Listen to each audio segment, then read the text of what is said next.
Fala família, e aí queridos, sejam todos bem-vindos ao Papo de Vida Podcast. Estamos no ar com o 39º episódio, quarta temporada. Tá sendo uma benção para mim e eu creio para você e tua família, viu? Seja bem-vindo. Se você é novo aqui no nosso canal, já se inscreve, deixa teu like abençoado, compartilha com um, com dois, com três, quantas pessoas você quiser, envia aí para teus amigos, pros teus primos, família, teu vizinho, a tua vizinha, amém? Tá chegando muita novidade por aqui. Papo de Vida Podcast é isso, espontâneo, motivacional, muitas histórias bacanas para motivar a tua vida. Amém? Deus te abençoe, querido. É muito bom estar entrando na tua casa através desse podcast, que é uma bênção. E hoje quem está por aqui, nós estamos recebendo o pastor Hélio, presidente, né?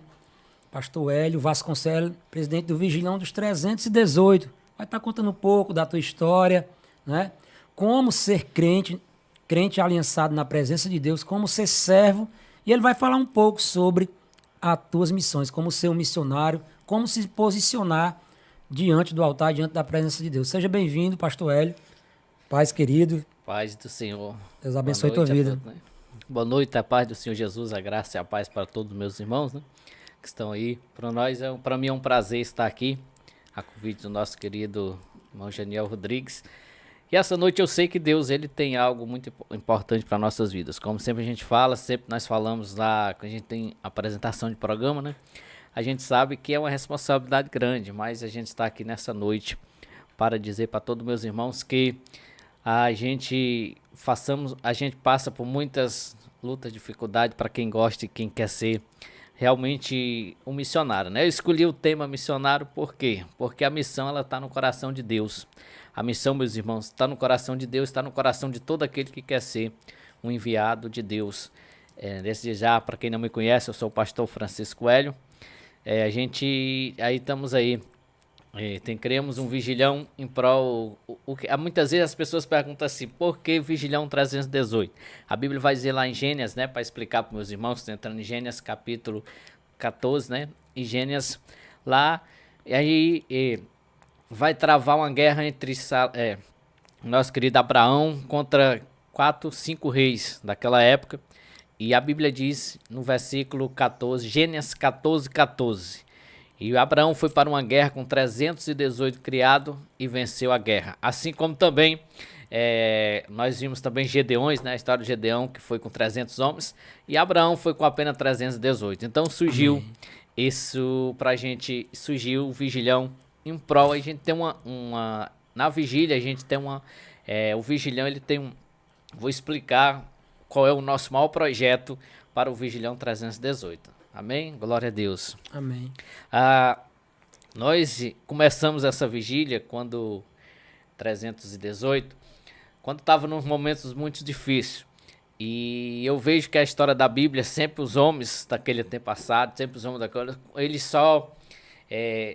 Deus só levantou alguém quando estava na maior dificuldade. Nós vimos quando a gente vê a passagem lá de Reis, né? Vimos que quando Elias entrou na caverna, foi os dias mais difíceis. Tanto quando Deus cuidou dele, Deus ali mandava a árvore lá, mandava todo dia o alimento para ele.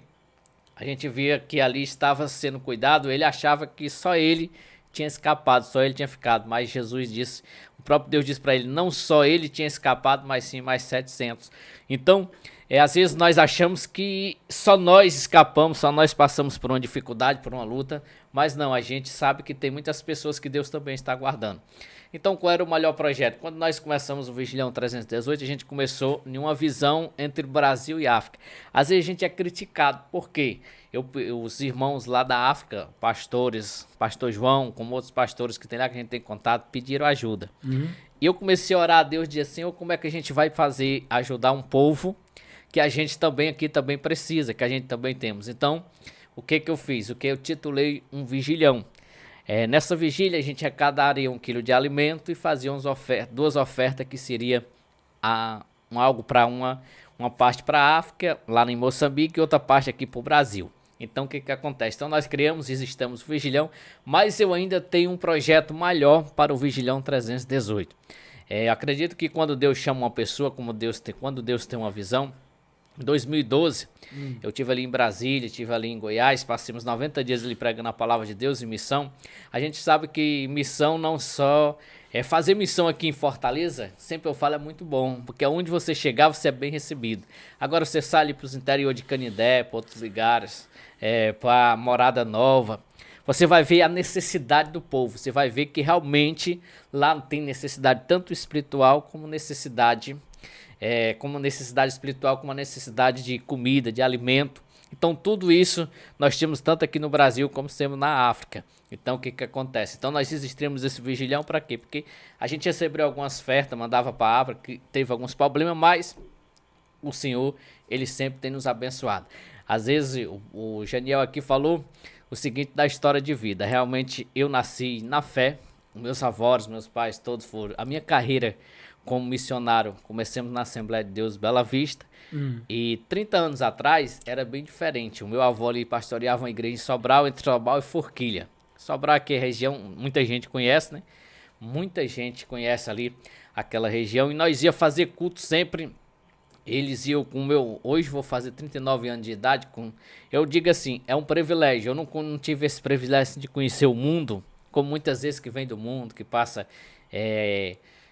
a pessoa que vem do mundo, que vem... Isso é bacana ter uma experiência, às vezes mudando, tipo assim, o cara que já passou por muita coisa, que usou droga, que teve esse mundo errado, esse mundo de festa, de coisa. Eu nunca tive isso, para a glória de Deus. Mas assim, a gente teve experiências assim com Deus, porque a caminhada, ela tanto é difícil. Talvez a pessoa diga assim, mas é mais fácil vencer, é mais fácil não cair. Uma pessoa que nunca teve no mundo, nunca teve, mas... Lembre de uma coisa, você que está me escutando aí, lembre de uma coisa, que o nosso inimigo, como ele diz, ele veio roubar, matar e destruir. É para todos nós, tanto faz nós temos que andar, por isso que Jesus disse que tem que vigiar. Temos que andar em vigilância, por quê? Porque o alvo dele é nós, o alvo dele é aquele que está fazendo a obra de Deus, é aquele que está pregando. Então eu nasci em uma família simples, eu sou aqui da cidade de Forquilha, que é próximo de Sobral, na realidade era distrito, na época, quando eu nasci, era distrito de Sobral, e só nós era registrados sobralense ali. Então de famílias pobres, famílias que não tinham condições financeiras. Um dia quando Deus chegou para mim e falou que eu ia pregar em muitos lugares, ia viajar em muitos lugares e andar de avião, para mim, na minha capacidade humana, olhando, era impossível.